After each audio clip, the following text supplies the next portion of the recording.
Hi, it's the 15th of May, 2026, and the other day, a young friend of mine asked me what sort of insights I could share with him and lessons learned and thoughts and impressions from my life that would be worthwhile before I passed on.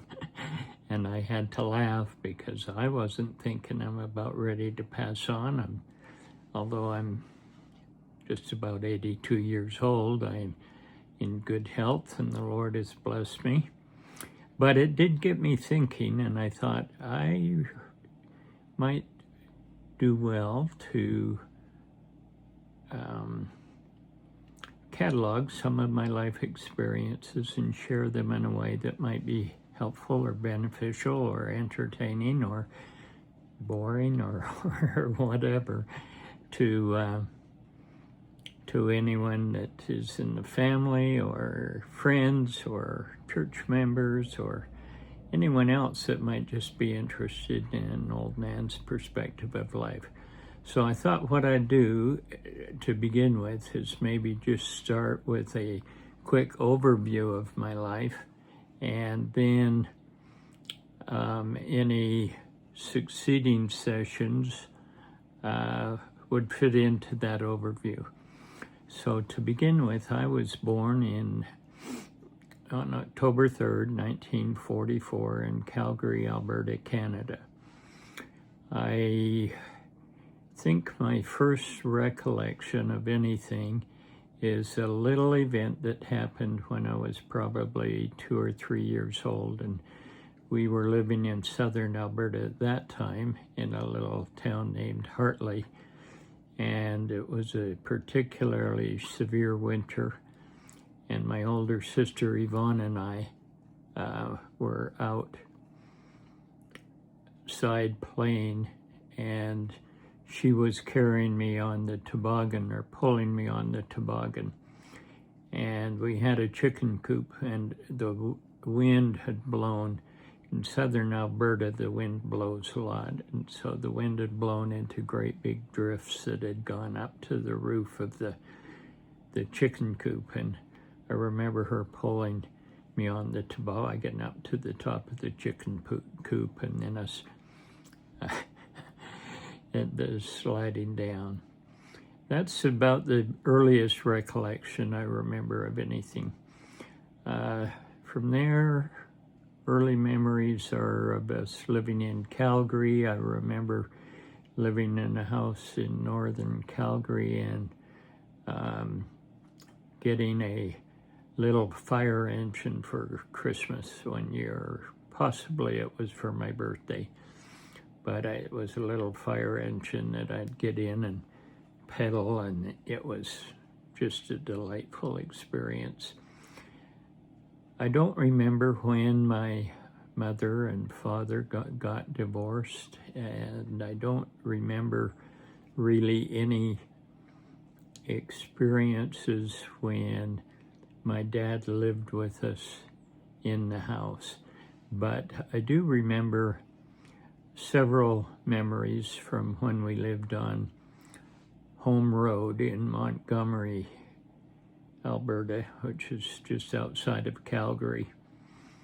My Uncle Doug had a lumber mill not too far from there, and we lived on Home Road. I remember lots of memories from there.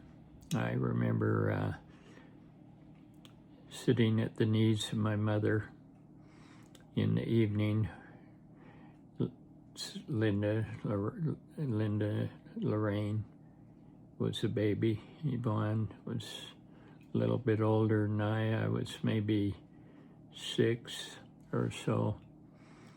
And I remember sitting on the floor listening to my mom read scriptures. And that was kind of the first read stories out of the Bible or the Book of Mormon. That was kind of my first exposure to the scriptures. Now, as I think about it, before that occasion, I actually had a very interesting experience. After my mother and father were divorced, my mother had a brother named Owen LeBaron, who she had been quite fond of when she was young, and he got mixed up in some sort of a crazy polygamous group and went down to Mexico. And my mother somehow or another got it in her head that if she went down and talked with him, she might be able to help get him out of that situation and get his thinking straightened out. That didn't end up happening that way, but I do have several memories of that. I remember going down on the train. We were on the train, and I remember being up in the bunks and listening to the clickety-clack of the train tracks as we went south on the Santa Fe Railroad. I can't remember too many of the stops that we made along the way, but at some point we stopped at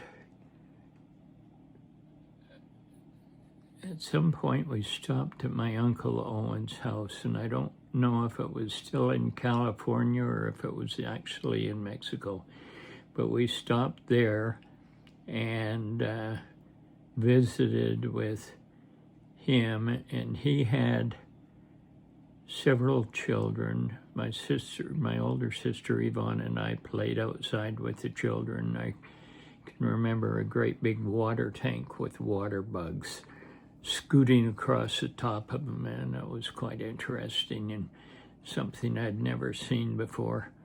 I remember shortly after that visit,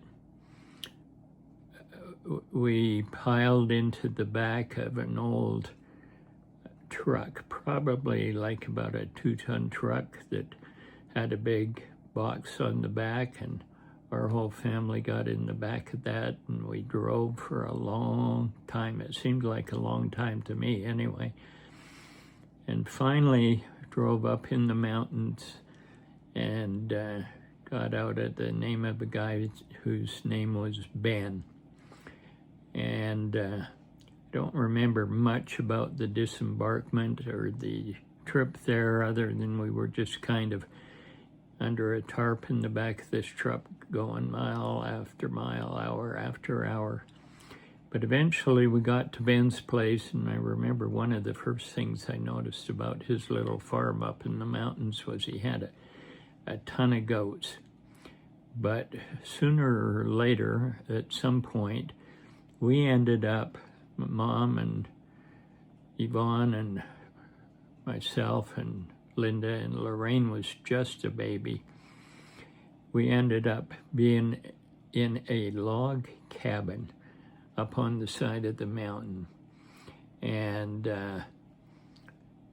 to us kids, Yvonne and I particularly, this was an exciting adventure.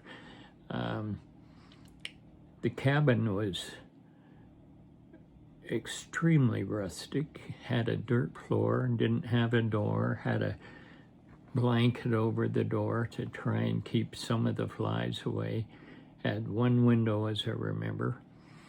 But I remember lots of memories from that time. I remember every morning Yvonne and I would,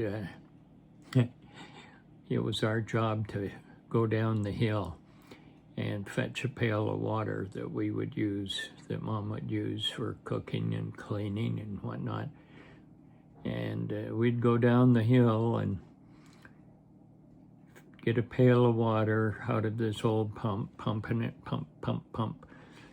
And then on the way back up, we'd both hang on to the handle of the water pail, and we'd sit down to rest lots of times, but often it was early in the morning, and I remember we had these beautiful little, we called them primroses, flowers that when the sun would start to come up, these flowers would just open up just quickly, and we would love to sit down and watch them, and then just all of a sudden they'd just open up.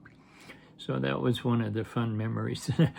Another of the fun memories of those water fetching trips was there was some sort of a plant there, like a wild rhubarb. I have no idea what it really was. We called it bottle stopper. Where we got that name, I have no idea. But it was smaller than your little finger, but and my little finger then was smaller than it is now. But we loved picking these little wild rhubarbs and chewing on them. And anyway, so when we'd get back up to the house, and we'd give the pail of water to Mom, and we'd go out and play. And there was another old shed out there that had a bunch of dried corn in it. I remember one time, and I don't remember if I actually remember this story or if I just have been told it by my mother so many times that it's in my memory. But anyway, I was apparently sleeping out in the shed where all the corn was, and because there wasn't much room in the house, I guess that's where Mom put me down for a nap. And she came out one time to get me up from my nap, and there was a great big huge snake out there, and she said she never let me go out and sleep out in the corn shed again after that.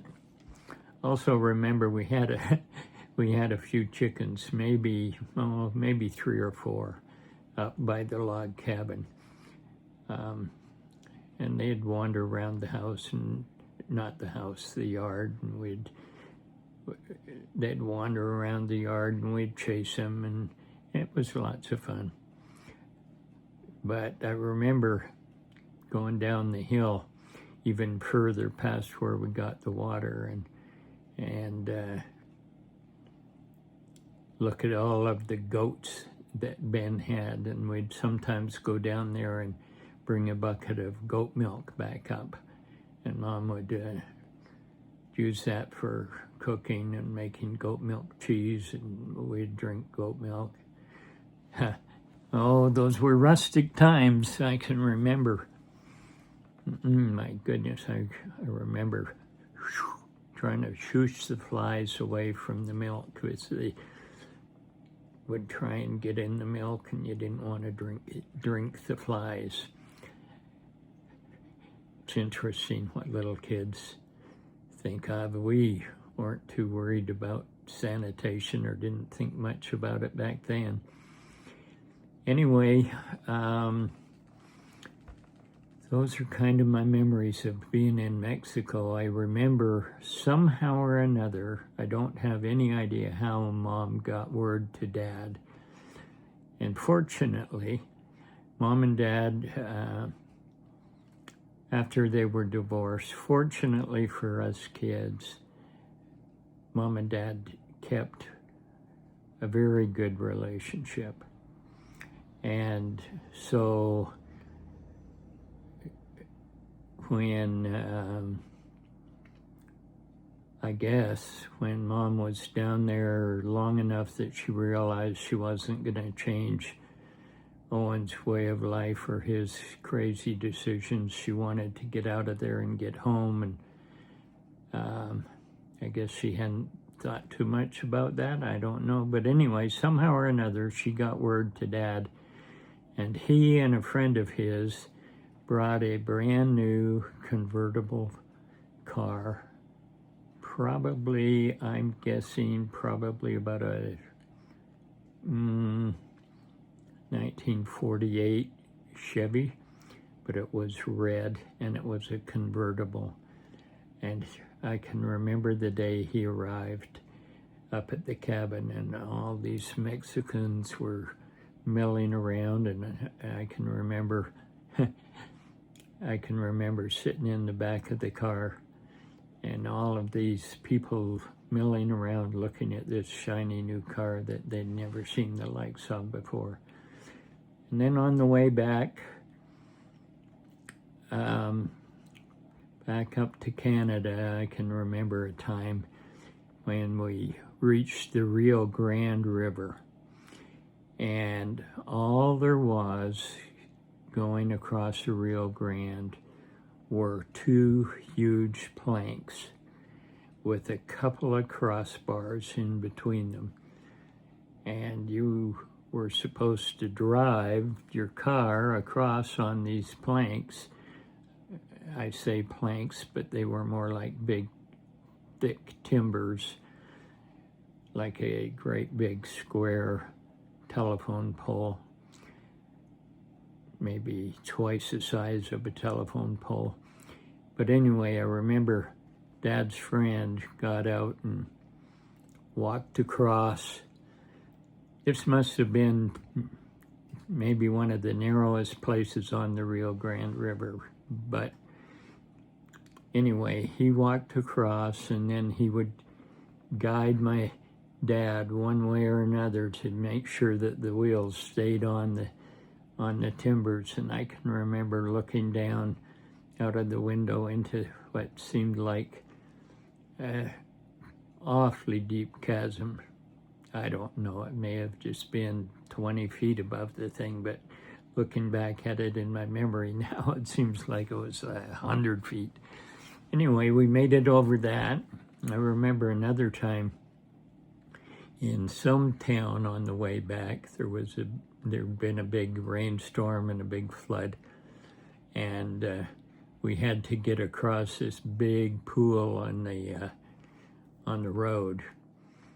Great, huge, probably 5 or 6 car lengths, I guess, and it was fairly deep.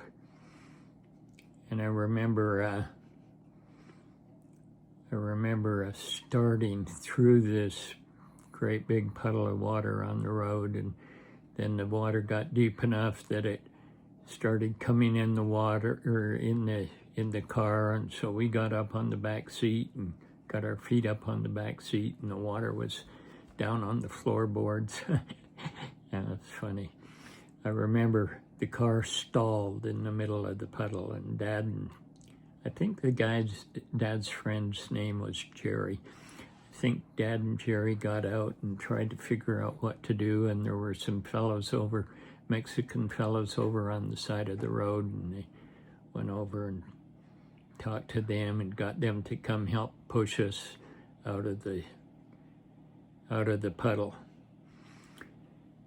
Oh, then let's see, what are some of the other memories I remember of that trip? Well, coming back to Canada, I remember going over rolling hills and us singing and going woo, woo, woo, as we'd go up and down over these roller coaster hills with Mom and Cherry in the front and Dad driving and us kids in the back, and all of us just having a jolly good time. I say all of us, I mean us kids. Going back to El Paso, I will recall another memory in El Paso that was really interesting.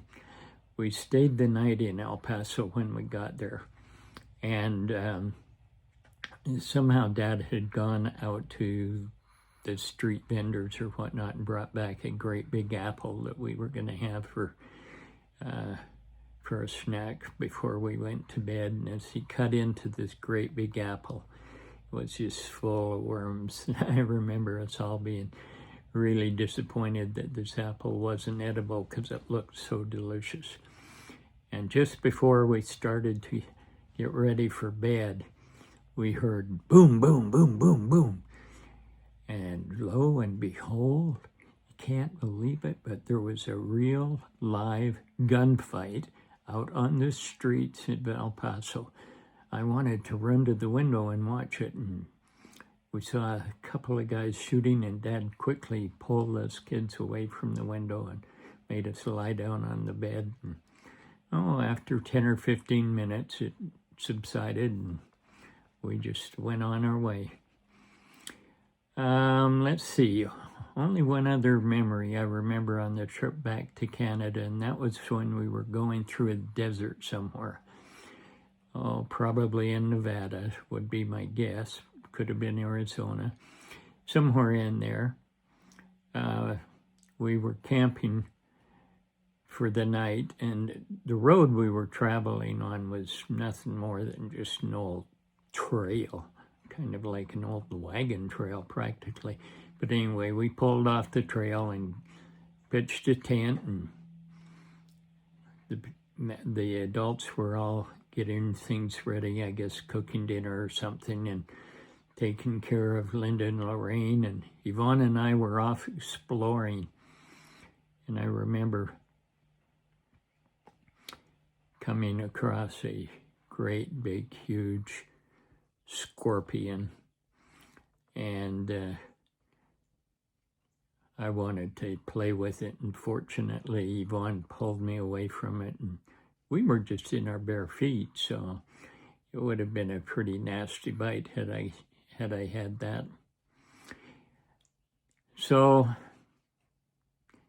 I was blessed to have a good protective sibling that helped me stay out of a lot of trouble. Anyway, after we got back to Canada from Mexico, as I recall, we went and stayed in Lethbridge for several months. We got back in the late summer or early fall of I was 5, so it would have been 1949, and stayed with my grandmother and grandfather LeBaron in their house in Lethbridge, and I can remember sleeping out on the porch there, and in the wintertime when the windows would frost up, I'd love to take my little fingers and draw on the frost on the windows. And what memories can I remember from there? I can remember Grandma LeBaron's mother sitting by their coal stove that they used to heat up the house in a rocking chair, rocking back and forth. She was very old. Oh, I remember one story that I got into big trouble in when we were at Grandma's house. Somehow or another, little boys and sitters, they're not a good mix, and somehow or another, I thought it would be fun, or Linda wanted it. I can't remember what the occasion or what the stimulus was, but I ended up cutting a big chunk out of Linda's hair, and I got into big trouble over that. Let's see, what other silly or interesting stories back from then?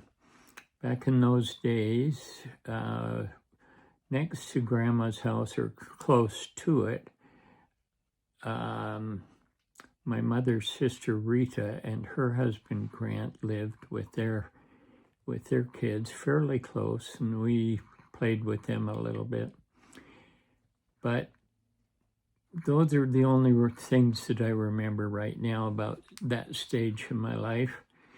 So then we would have been back in Calgary after that. I guess that's when we moved into the house on Home Road. Mother was single. Dad would come over and visit occasionally. Dad loved magic, or loved to entertain us with magic, and occasionally he'd go down to Las Vegas and bring back some tricks or treats and come over and show us magic tricks, and we always enjoyed that.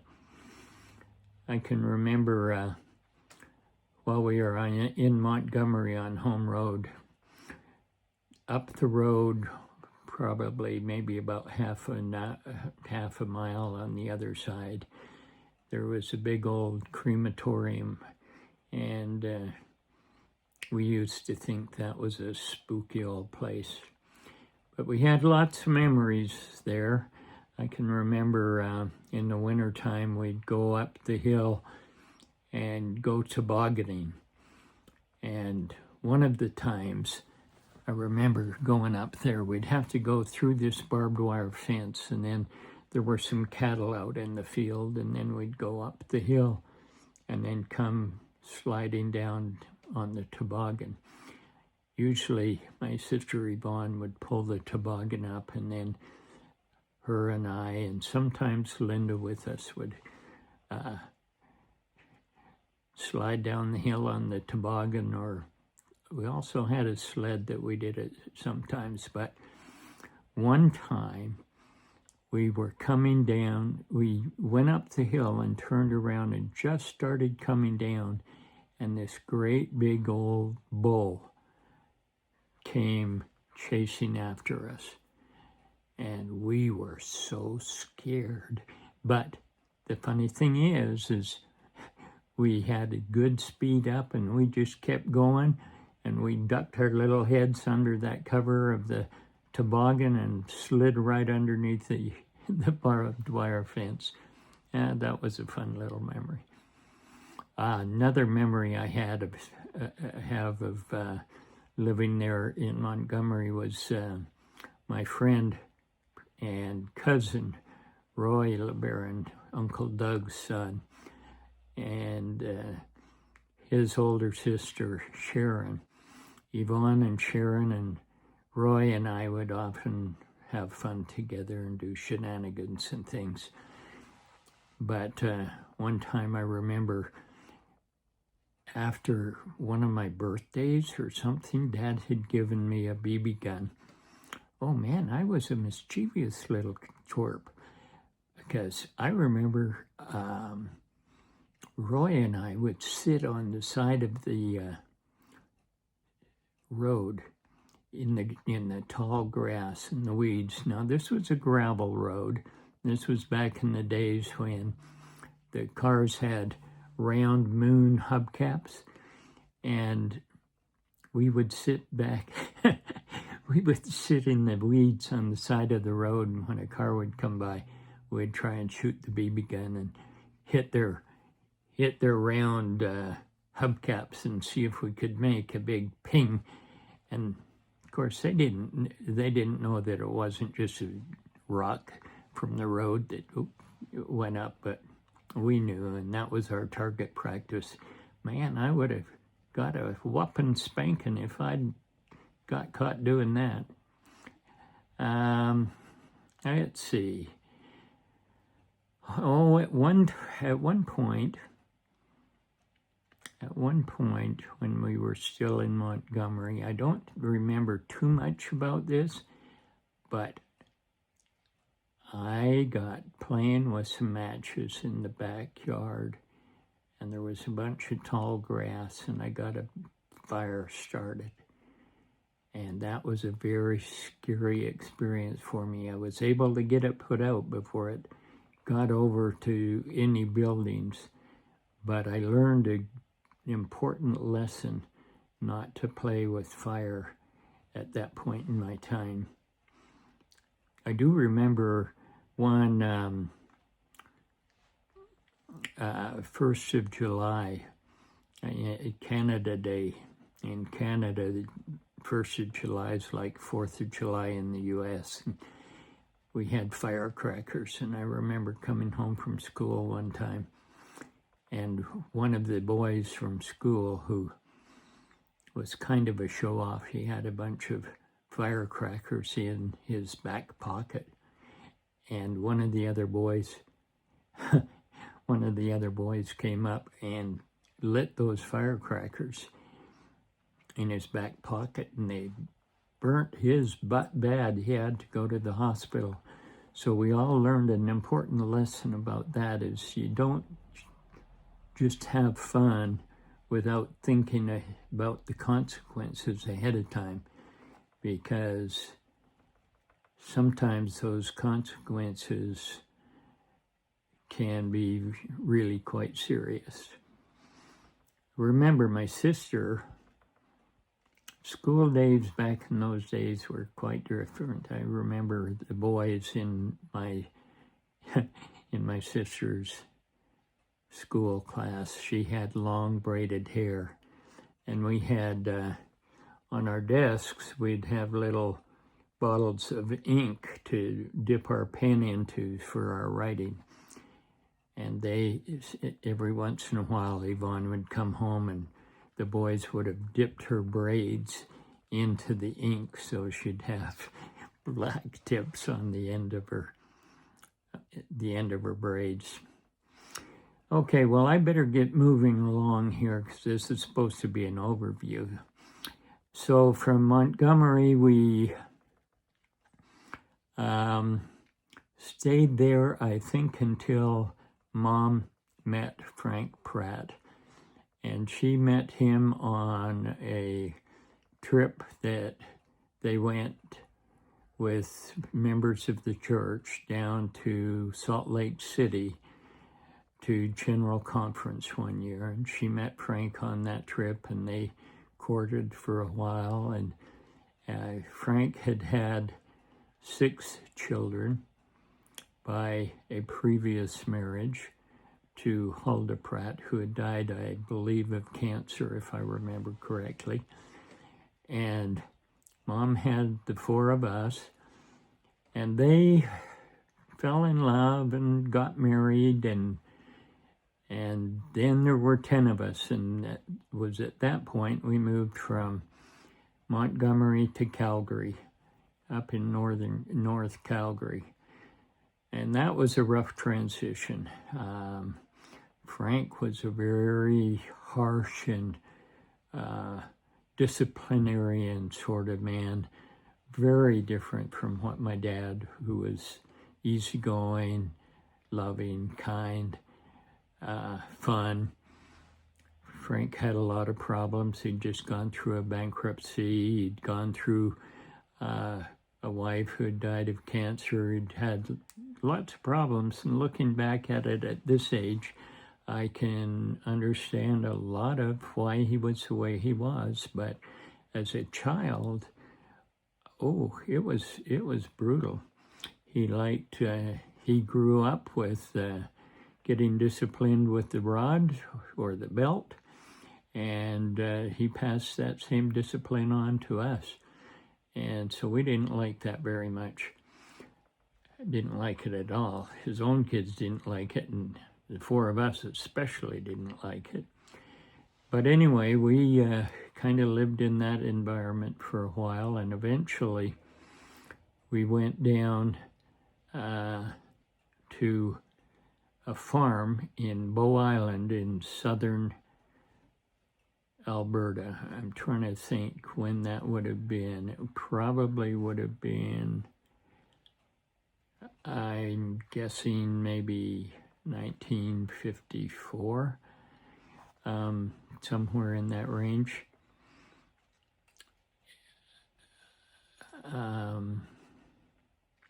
Yeah, I think at 53 or 54, I think. Anyway, we went down onto this farm, lived on this farm.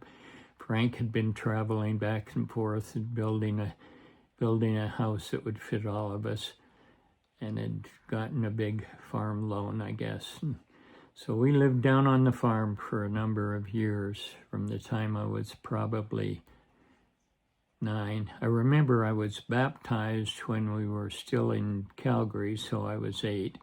I was baptized by somebody that I didn't know, and at that point I didn't really have much of a sense of any spiritual indication or spirituality, but I do remember having been taught that baptism was important and that your sins were washed away. And I do remember the day that I was baptized. That was a very memorable experience for me. I remember coming home, and I had been somewhat of a certainly troubled but sometimes troublesome young boy. And I can remember coming home from church feeling just happy and clean and kind of a new experience for me. It was great.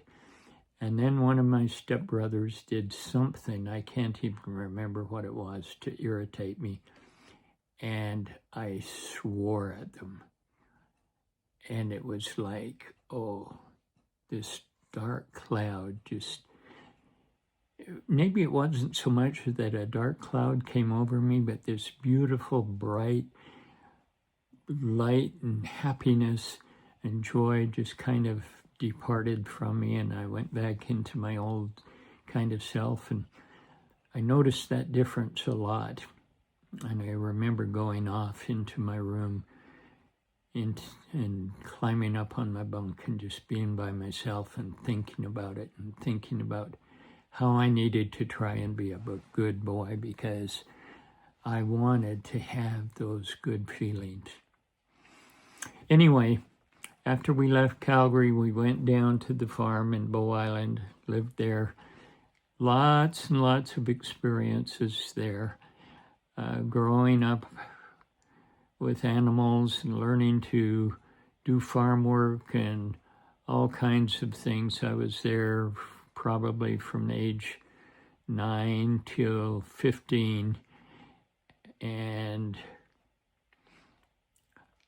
about age 13, I got a scooter, a little motor scooter from my dad. And that, of course, was the envy of everyone in town. I had a real good friend, Larry Green, who also had a motorbike about the age of 13. And one day, the two of us wanted to go exploring. We were both coin collectors, and we liked finding old coins and stamps and collecting them when we could in our spare time. And so one Sunday after church, I wanted to go on a ride out in the country to see if we could find some old houses to go rummaging through and see if we could find some old coins or stamps or something, old abandoned buildings. And I asked Mom, and she was not very happy about that. She didn't think that was an appropriate thing to do on Sunday, but she, bless her heart, she knew I was getting old enough that I needed to learn to make some decisions on my own. And so she said, you know, you're old enough. You know what's right, and you need to make those decisions for yourself. So I thought, great, away we go. And we went off on the countryside, found a couple old buildings, rummaged through them, actually found some coins and stuff. And on the way back, we were on a paved highway. And we were coming back home, and Larry was on the inside. No, Larry was on the outside, sorry. He was on the side with the barrel pit, and I was in the middle of the road.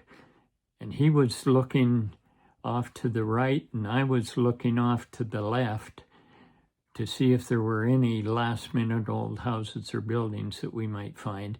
And we weren't paying attention to our driving. Now, these days, they would call that distracted driving. And that's exactly what both of us were doing. We were distracted while we were driving. We were young, and we were foolish, and we were not wise. And we came together, and our handlebars locked, and both of our bikes went down. Well, Larry, he was on the outside. He went in, fell into the grassy barrel pit, and his bike wasn't hurt, and he wasn't hurt. But me, I was in the middle of the road, so I went down on the pavement. Now, fortunately, I had a leather jacket, and I had leather gloves, but I can remember flying over the handlebars and putting my hands out but as I came down, my face smashed onto the pavement. So this scar that you see on my lip is the residual from that experience. I was one big scar from here, or scab from here to here. Fortunately for us, a friend came by who was a little older and driving a car, and he took me home quickly, and then they took me to the hospital, and I got my lip all stitched up. It had been cut down to the bone. But I learned probably one of my most valuable lessons about the importance of choosing wisely, choosing right, and keeping the Sabbath day holy at that point in time. So that was one of the lessons that I learned while I was down on the farm. When I was about 15, 15, before I was 16, I just didn't get along with Frank. Our lives were just too different, and I came to my mother one time and I told her I was going to run away. Hadn't really thought about where I would go or what I would do or how I would live or anything. Just that I was going to get out of there. I wasn't going to live around that nasty old man anymore. And I felt like I owed it to my mother to let her know. And when I did, she, I could tell, was very concerned. And she said, I guess she could tell I was serious, because she said, okay, well, wait 2 or 3 days. Just wait a couple of days, okay, before you do that. And, you know, I loved my mother, and she was sweet and wonderful. She had, by that time, she had probably 15 kids. She had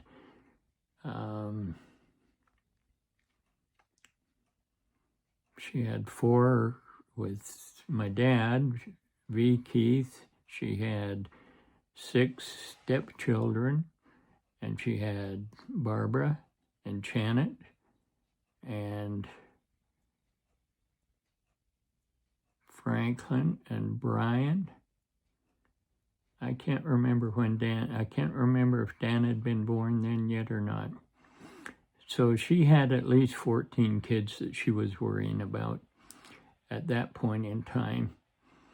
And they were very poor, and we were just scrounging, trying to make a living off of the earth. And there's lots of stories that I'll probably tell later about what happened on the farm. But anyway, this was kind of a critical point. So at this point in time, she took those 2 days, and then I found out later, I'd phoned and talked to my dad and his wife, Eunice. They had one adopted daughter, Sandra. My dad was very well-to-do. He was in the construction business in Calgary and had done very well. And so they had a big house, and Mom apparently talked with Dad, and they agreed that I would go live with Dad. So I went and lived with Dad. So I went from dirt poor, little farm boy, up to the son of a millionaire in the millionaire's mansion in the city, with a dad who had a construction company that was extremely well known. And oh man, talk about a change in lifestyle. But anyway, I need to get speeding this overview up. So the next period of my life was in Calgary while I was living with Dad. And during that time, I would finish off high school. I started going to Mount Royal College and started going to the University of Calgary. I met I had my first girlfriend. Well, I had my first girlfriend when I was down on the farm, but that's another story we'll tell about it, girlfriends later on. But anyway, I did meet my future wife, Jill Cowden, at that time while I was living with my dad. And at one point,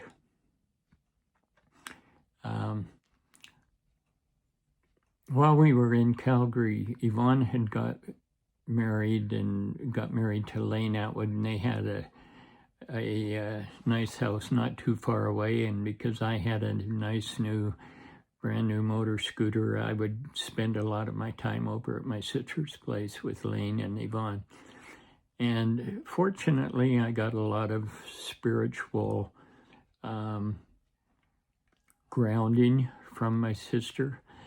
But there came a time when I had been dating Jill, and I thought I wanted to marry her. I did want to marry her. But I also had started going back to church and got strong feelings about the truthfulness of the restored gospel of Jesus Christ. And I realized that those teachings of my youth had never left me, even though I had been inactive in the church for a number of years. And I started to feel a draw and a pull to get back into activity. So I started going to church, and the more I went, the more I felt like the Lord was guiding me towards going on a mission. But I was also in love with Jill, and I wanted to get married because hormones are high at that stage in life. And I did a lot of praying about it and talking with Jill, and I decided that I really did want to go on a mission. But I didn't have any money. I'd been depending upon my dad. He was rich. He was giving me a good allowance. I had not had to work. He thought that was doing a great blessing and gift to me, because he'd had to work and struggle all his life, and that makes sense. And I was young. I didn't know any better. I thought it was a great blessing to me too. With hindsight, I realized I would have been much better off if he hadn't been so generous and had made me work and earn and learn greater responsibilities that I didn't learn until much later in life with the challenges of life. But anyway, back to the story about going on a mission. I talked it over with Jill, and Jill agreed that she would wait for me as long as we got engaged before I went on my mission.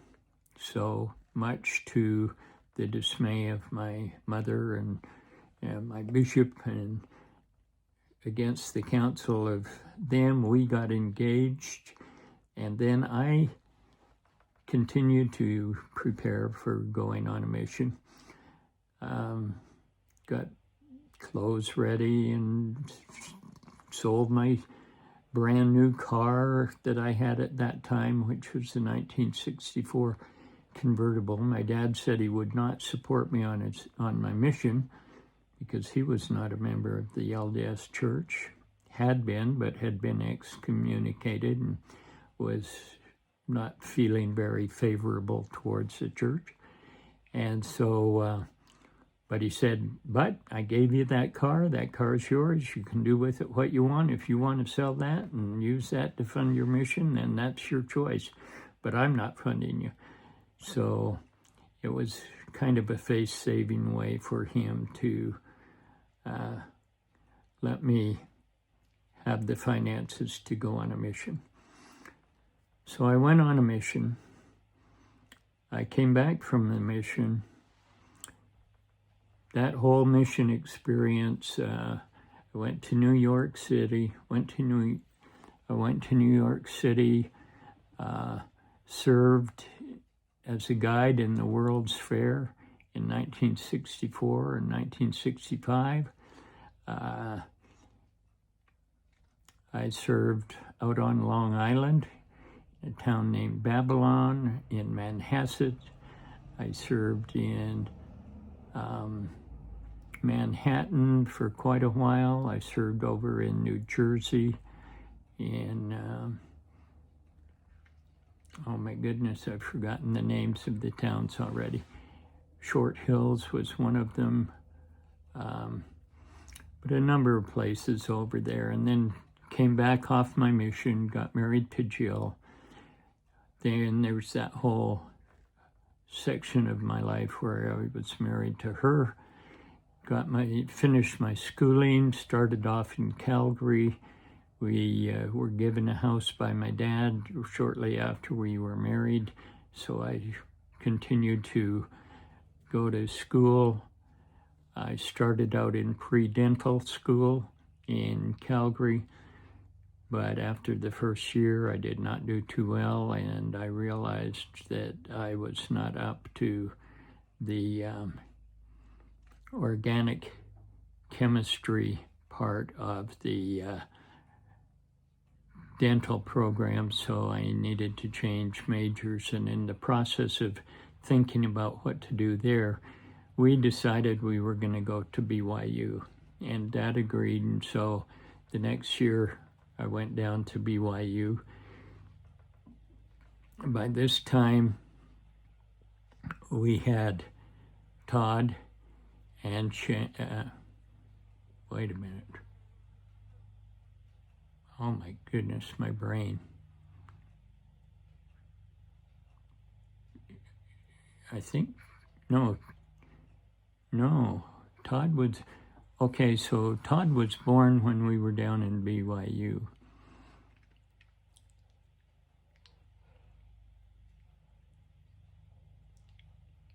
Yeah, I'm getting mixed up. Okay, so after we were married, we went down to BYU. We rented an apartment in Orem, and Todd was born in Provo when we were in that apartment in Orem. Then later on, before I graduated, we got a house in Orem. So it was during that period of time. Then we came back to Calgary after I'd graduated in 1971. And it was after that time that Shannon was born, and then later Tasha, and then in 1975, Tyler was born. But by that time, we were living in Victoria, because when we came back from, after I'd graduated from BYU, we came back to Calgary and were given a very beautiful, nice little home in Maple Ridge in Calgary. And I started a company with a friend of mine named Dave Cowley, and it was called Cowley and Keith Real Estate. It was a real estate company. I shouldn't say I started it. We started it together.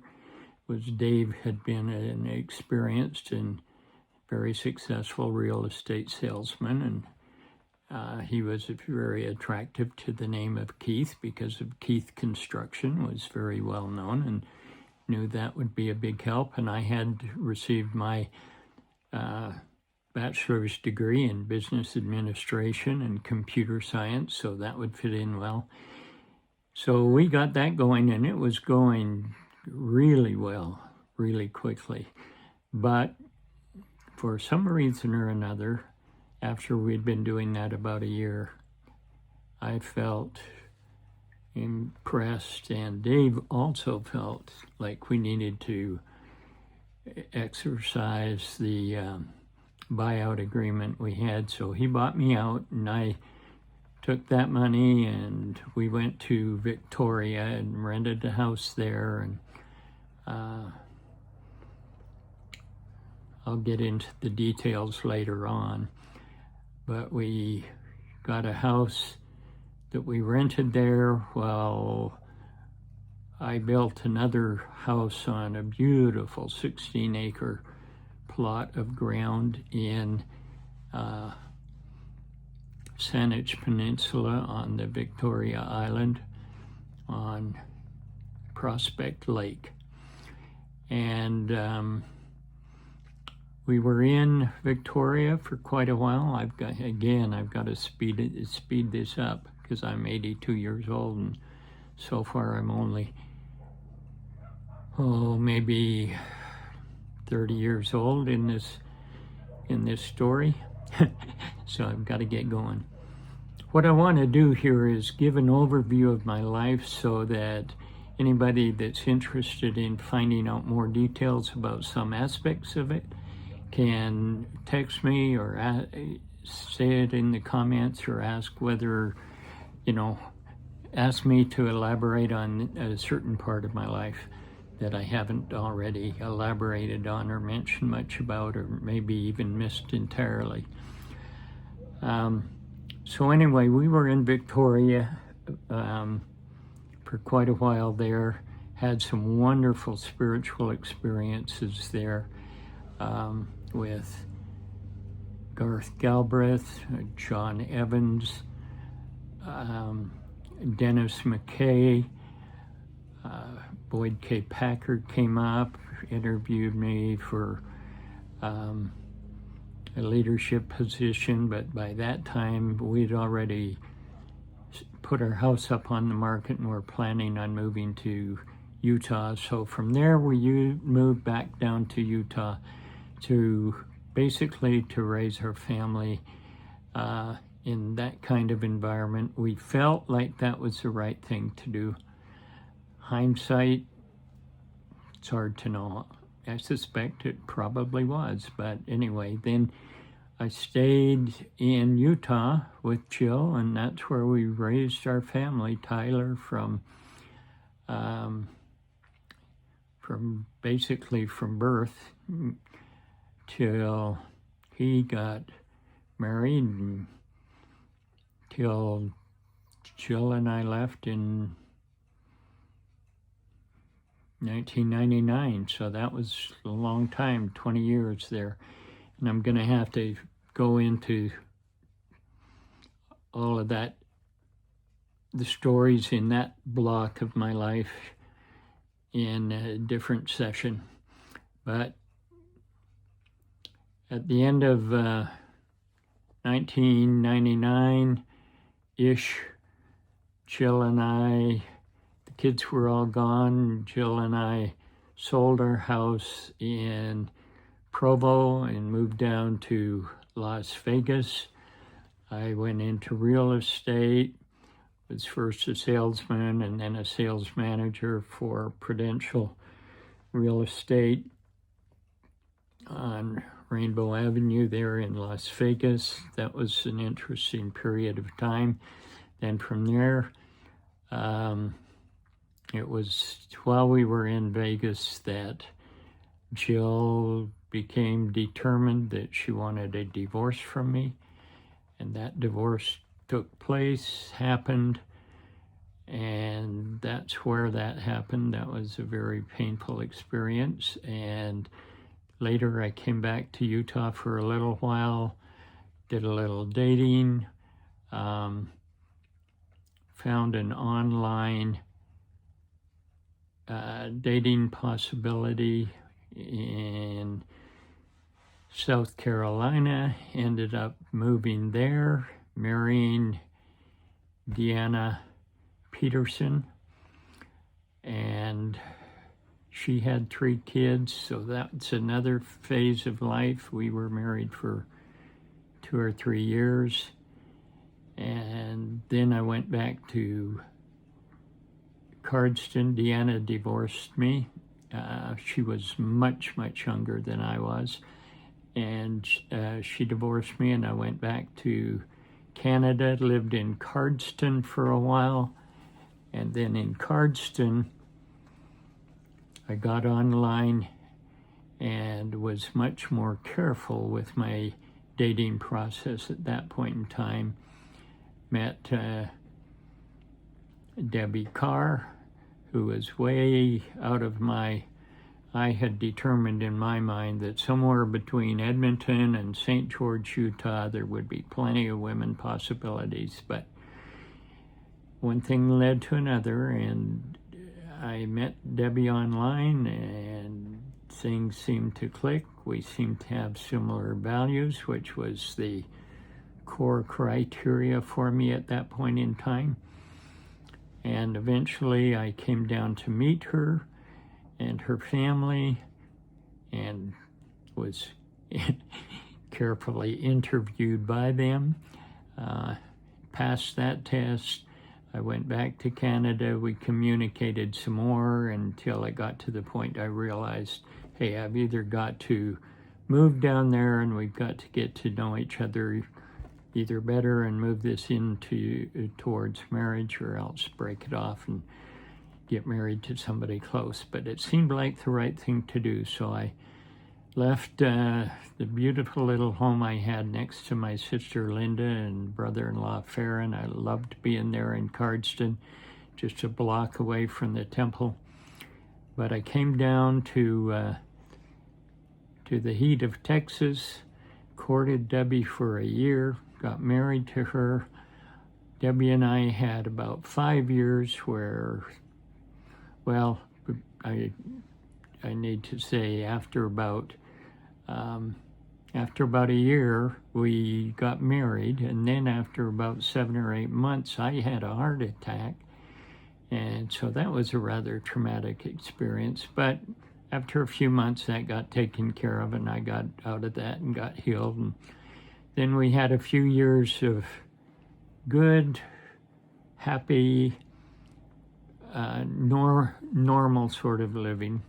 And then in 2011, after we'd gone out to a visit to, wonderful visit to visit Debbie's mom, after we got back from that in December of 2011, Debbie started having symptoms, and by the next spring, 2012, had very severe symptoms, and only through the grace of God did we get the right medical treatment so that she wasn't totally paralyzed or even died at that point, and was eventually diagnosed with CIDP, which is chronic inflammatory demyelinating polyneuropathy.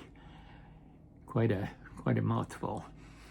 Anyway, so we've been dealing with that ever since 2012, so that's 14 years now. So that whole stage of our life has been different, and that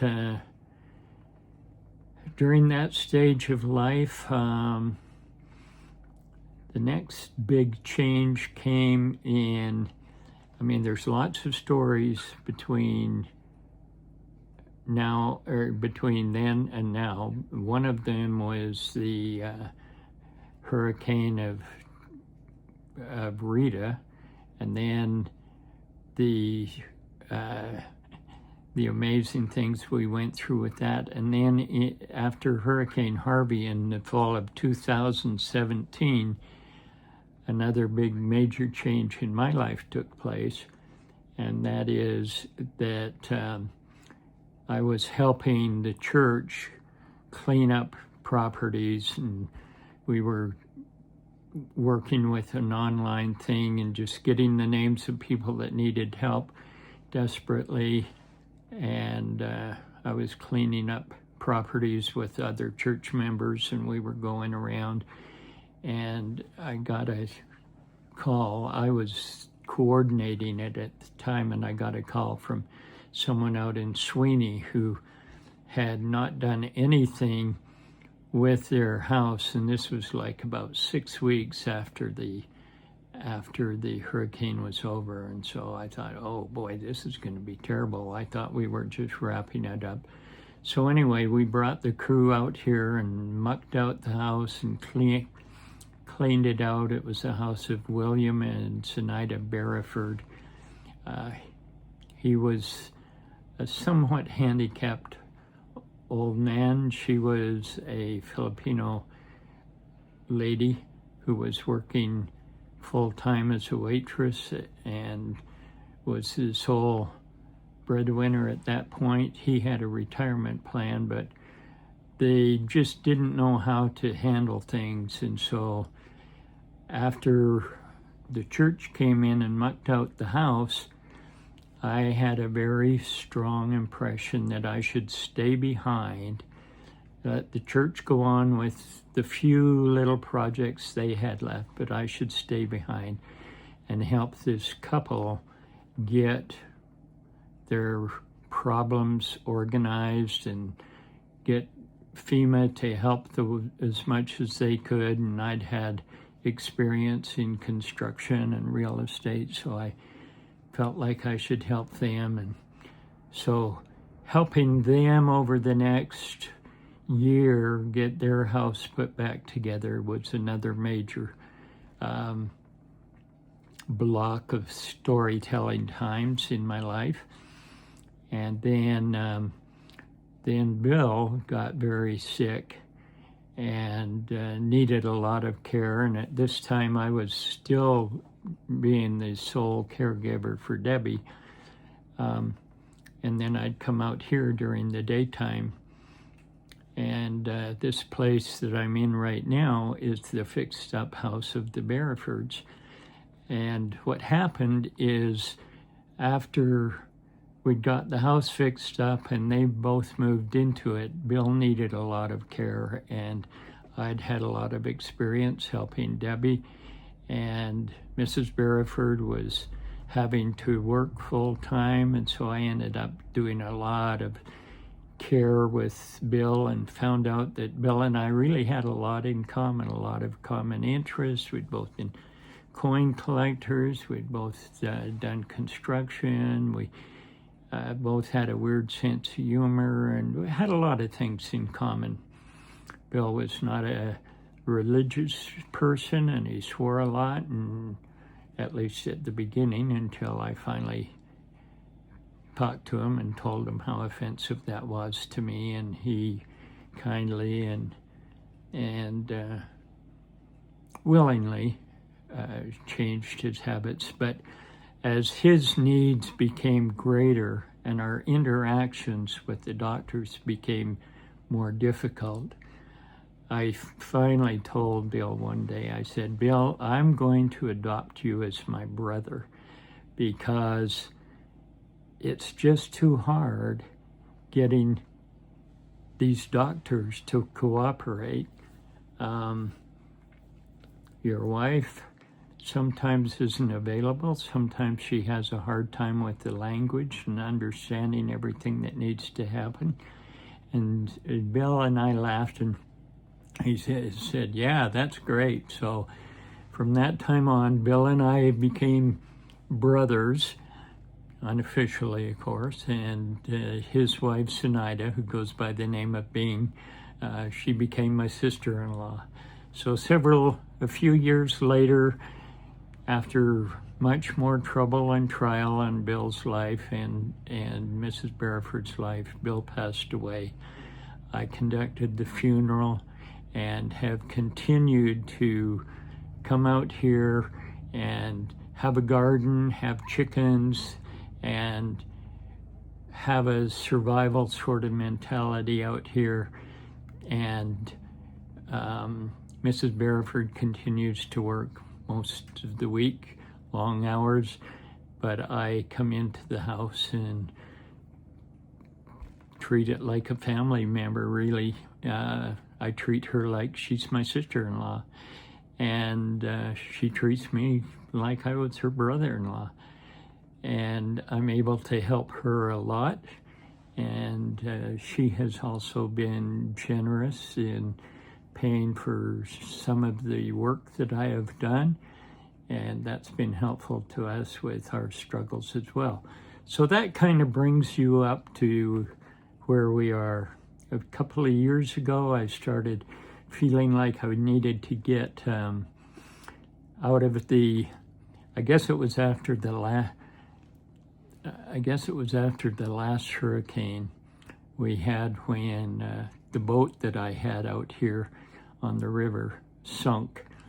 I felt like I just did not have the physical stamina and energy to do everything that I'd done before on what I call the farm out here. So I decided to start working online. I wrote a book or two, and then about a year ago I started doing Christian music videos, and so that's what I'm working on now. And now this is kind of a spin-off of that. I'm going to try tying this in on my LDL YouTube channel. That LDL stands for Latter Days Light,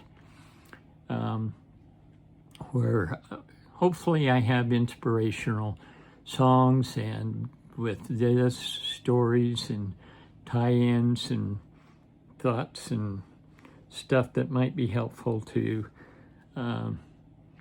family, friends, strangers, anyone that might be interested. So at this point, I'm going to wrap this overview over, and then we'll tie other stories into this later on.